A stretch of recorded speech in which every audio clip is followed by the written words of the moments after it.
Hello বন্ধুরা, আজকের এই ভিডিওটি দেখার পর আপনারা জানতে পারবেন এআই এর জন্ম কখন আর কোথায় হয়েছিল। ভিডিওটা শেষ পর্যন্ত দেখবেন, তাহলে আপনারা অজানা বহু তথ্য জানতে পারবেন। কম্পিউটারের জন্ম হয়েছিল যখন ব্যাবেজের যান্ত্রিক ক্যালকুলেটর থেকে টরেস কুভেডোর ইলেকট্রোমেকানিক্যাল ক্যালকুলেটর পর্যন্ত প্রথম ক্যালকুলেটর মেশিনগুলি তৈরি হয়েছিল। স্বয়ংক্রিয় তত্ত্বের সূচনা দ্বিতীয় বিশ্বযুদ্ধের সাথে দেখা যেতে পারে, যা কোডাব্রেকার নামে পরিচিত ছিল। রোটারের অবস্থান না জেনে এনিগমা মেশিনের জার্মান প্রোগ্রামগুলিকে ডিকোড করার জন্য যে পরিমাণ অপারেশন প্রয়োজন তা ম্যানুয়ালি সমাধান করা খুব চ্যালেঞ্জিং বলে প্রমাণিত হয়েছে। কম্পিউটিংয়ের স্বয়ংক্রিয় তত্ত্বের অন্তর্ভুক্তি প্রথম যৌক্তিক মেশিনের ধারণা তৈরি করে, যা তথ্য তৈরি করা, কোডিফাই করা, সংরক্ষণ করা এবং ব্যবহার করা। প্রকৃতপক্ষে এই চারটি কাজ মানুষের দ্বারা সম্পাদিত তথ্য প্রক্রিয়াকরণের মৌলিক ক্রিয়াকলাপ। রমন ওয়াই ক্যাজারের অগ্রগামী কাজটি স্নায়ুবিজ্ঞানের জন্মকে চিহ্নিত করেছে, যদিও অনেক স্নায়বিক কাঠামো এবং উদ্দীপক প্রতিক্রিয়া ইতিমধ্যেই তার আগে জানা এবং অধ্যয়ন করা হয়েছিল।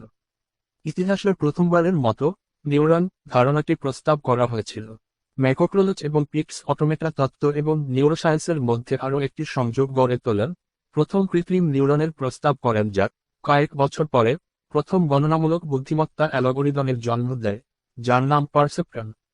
এই ধারণাটি সেই সময়ের বিশিষ্ট বিজ্ঞানীদের মধ্যে ব্যাপক আগ্রহ সৃষ্টি করেছিল, যেমন ভন নিউম্যান, যিনি আধুনিক কম্পিউটারের অগ্রদূত ছিলেন এবং সংযোগবাদ আন্দোলনের ভিত্তি স্থাপন করেছিলেন। 1971 সালে ডিআরপিএ বক্তৃতায় স্বীকৃতির ক্ষেত্রে নেতৃস্থানীয় গবেষণাগারগুলির একটি কনসর্টিয়ামকে অর্থায়ন করেছিল। একটি বৃহৎ শব্দভাণ্ডার সহ একটি সম্পূর্ণ কার্যকরী বক্তৃতা শনাক্তকরণ সিস্টেম তৈরি করার উচ্চাভিলাষী লক্ষ্য ছিল এই প্রকল্পের। 1970-এর দশকের মাঝামাঝি সময়ে এআই এর ক্ষেত্রটি তীব্র সমালোচনা এবং বাজেটের সীমাবদ্ধতা সহ্য করেছিল, কারণ এআই গবেষণার বিকাশ গবেষকদের অপ্রতিরোধ্য প্রত্যাশার সাথে মেলেনি। হতাশাজনক ফলাফলের পর ডিআরপিএ বক্তৃতায় স্বীকৃতিতে তহবিল প্রত্যাহার করে এবং এটি মেশিন অনুবাদের ব্যর্থতা, সংযোগবাদের পরিত্যাগ এবং লাইট হিল রিপোর্টের মতো অন্যান্য ইভেন্টগুলির সাথে মিলিত এআই এর প্রথম শীতকে চিহ্নিত করে। এই সময়ের মধ্যে পারসেপ্ট্রন সম্পর্কে মার্ভিন মিনসির একটি বিধ্বংসী সমালোচনার পর পরবর্তী 10 বছরের জন্য সংযোগবাদ স্থবির হয়ে পড়ে। 1980 থেকে 1987 পর্যন্ত এআই প্রোগ্রামগুলি বিশেষজ্ঞ সিস্টেম নামে পরিচিত কোম্পানিগুলির দ্বারা গৃহীত হয়েছিল এবং জ্ঞান অর্জন এআই গবেষণার কেন্দ্রবিন্দু হয়ে ওঠে। একই সময়ে জাপান সরকার তার পঞ্চম প্রজন্মের কম্পিউটার উদ্যোগের সাথে এআইতে একটি বিশাল তহবিল প্রোগ্রাম চালু করেছে। জন হোপফিল্ড এবং ডেভিড রুমেলহার্টের কাজের দ্বারাও সংযোগবাদ পুনরুজ্জীবিত হয়েছিল। এআই গবেষকরা যারা 1974 সালে প্রথম প্রতিক্রিয়া অনুভব করেছিলেন, তারা বিশেষজ্ঞ সিস্টেমের পুনরুজ্জীবিত উৎসাহ সম্পর্কে সন্দিহান ছিলেন এবং দুঃখজনকভাবে তাদের ভয় ভালোভাবে প্রতিষ্ঠা হয়েছিল। পরিবর্তনশীল জোয়ারের প্রথম লক্ষণ ছিল 1987 সালে এআই কম্পিউটার হার্ডওয়্যার বাজারের পতনের সাথে। অ্যাপেল এবং আইবিএম ডেস্কটপগুলি ধীরে ধীরে তাদের গতি এবং শক্তি উন্নত করেছিল এবং 1987 সালে তারা বাজারের সেরা আইএসপি মেশিনগুলির চেয়ে বেশি শক্তিশালী ছিল। তবে রাতারাতি শিল্পটি ধসে পড়ে এবং বিলিয়ন ডলারের ক্ষতি হয়। উচ্চ রক্ষণাবেক্ষণ খরচ ছাড়াও বিশেষজ্ঞ সিস্টেমগুলি আপডেট এবং পুনঃপ্রোগ্রাম করার অসুবিধা দ্বিতীয় এআই শীতের দিকে পরিচালিত করে। এআইতে বিনিয়োগ কমে গেছে এবং ডিআরপিএ তার কৌশলগত কম্পিউটিং উদ্যোগ বন্ধ করে দিয়েছে, দাবি করেছে এআইআর সর্বশেষ মত নয়। প্রস্তাবিত লক্ষ্য অর্জিত না হওয়ায় জাপান তার পঞ্চম প্রজন্মের কম্পিউটার প্রোগ্রামের অর্থায়নও বন্ধ করে দিয়েছে। 1990-এর দশকে বুদ্ধিমান এজেন্ট এর নতুন ধারণা আবির্ভূত হয়। একটি এজেন্ট এমন একটি সিস্টেম যা তার পরিবেশকে উপলব্ধি করে এবং এমন পদক্ষেপ গ্রহণ করে যা সফল হওয়ার সম্ভাবনাকে সর্বাধিক করে তোলে। এজেন্টের ধারণাটি প্রথমবারের মতো বুদ্ধিমান ইউনিটের ধারণা প্রকাশ করে, যা একটি সাধারণ উদ্দেশ্য নিয়ে সহযোগিতামূলকভাবে কাজ করে। এই নতুন দৃষ্টান্তটি অনুকরণ করার উদ্দেশ্যে করা হয়েছিল কিভাবে মানুষ দল, সংস্থা এবং অথবা সমাজে সম্মিলিতভাবে কাজ করে। বুদ্ধিমান এজেন্টরা বুদ্ধিমত্তার আরও বহুমুখী ধারণা হিসেবে প্রমাণিত হয়েছে।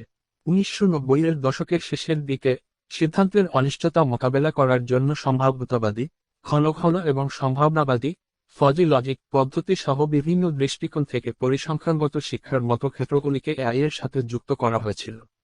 1980-এর দশকে বিশেষজ্ঞ সিস্টেমগুলি যা অর্জন করেছিল তার বাইরে এটি এআই এর জন্য সফল অ্যাপ্লিকেশনের একটি নতুন তরঙ্গ নিয়ে আসে। যুক্তির এই নতুন উপায়গুলি বুদ্ধিমান এজেন্ট রাষ্ট্র এবং উপলব্ধিগুলির অনিশ্চয়তার সাথে মোকাবিলা করার জন্য আরও উপযুক্ত ছিল এবং নিয়ন্ত্রণের ক্ষেত্রে এর বড় প্রভাব ছিল।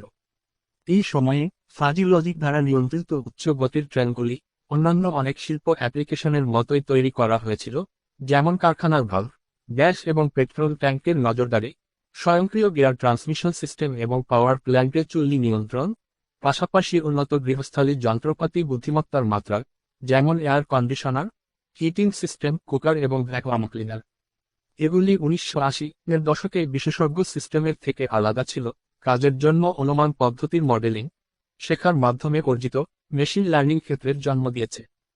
তা সত্ত্বেও, যদিও মেশিনের যুক্তি ভালো কার্যকারিতা প্রদর্শন করেছিল, তখনও একটি নতুন উৎসে ইনপুট স্থান হজম করার জন্য একটি প্রকৌশল প্রয়োজন ছিল, যাতে বুদ্ধি আরও কার্যকরভাবে যুক্তি দিতে পারে।